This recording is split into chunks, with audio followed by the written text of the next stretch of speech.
ওই ঈদ তো এসে গেছে, ঈদের প্রস্তুতি কি? ঈদের প্রস্তুতি হ্যাঁ, চিরা কাপড় আর চিরা জুতা।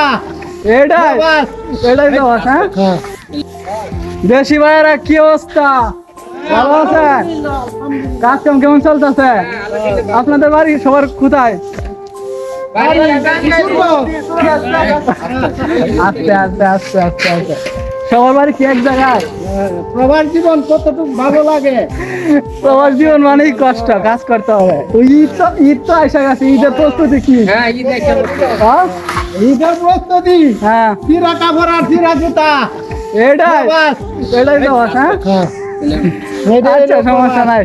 নতুন কাপড় পরে কোনো ঈদ চলবে না। না না না, আমরা হয়েছি প্রবাস। হ্যাঁ, পুরান কাপড় হয়েছে ঈদ, এটাই হয়েছে ঈদ। হ্যাঁ,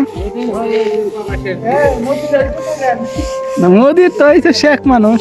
তো গাইস, আমার বাসার সামনে অনেক দিন পর অনেকগুলো দেশি মানুষকে পাইলাম একসাথে, অনেক ভালো লাগলো, কথা বললাম, ভিডিও করলাম, তো একটু এক্সপিরিয়েন্স নিলাম। এটা ঈদের আনন্দ, আমাদের ঈদের আনন্দ নাই।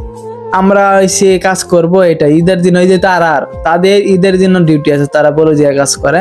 এই যে তারা একই সাথে ভালো আছে, সবাই একসাথে থাকে, গান গাইতেছে, এনজয় করতেছে, কাজ করতেছে, বুঝছেন? তো একই সময় ভালো আছে, খুব ভালো লাগলো, সবাই একসাথে থাকে, এমনি দেশের মতোই থাকে, কিন্তু কাজ করে আর কি একটু রোদের মধ্যে কষ্ট করে, কিন্তু এমনিতে সুখে আছে আমি মনে করি আমার ব্যক্তিগত ব্যাপারে। তবে প্রবাস জীবন মানেই কষ্ট, কষ্ট ছাড়া আপনার কষ্ট মিলে না, বুঝছেন? এই আর কি। তবে আলহামদুলিল্লাহ, তারপরে তারা আমার বাসার সামনে কাজ কাম করে রাস্তা পরিষ্কার করে, দেখেন কত পরিষ্কার করে রেখে গেছে। এটা হয়েছে কাজ।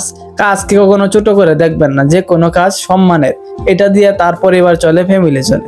তো আলহামদুলিল্লাহ, কাজকে আমি ছোট করে দেখি না।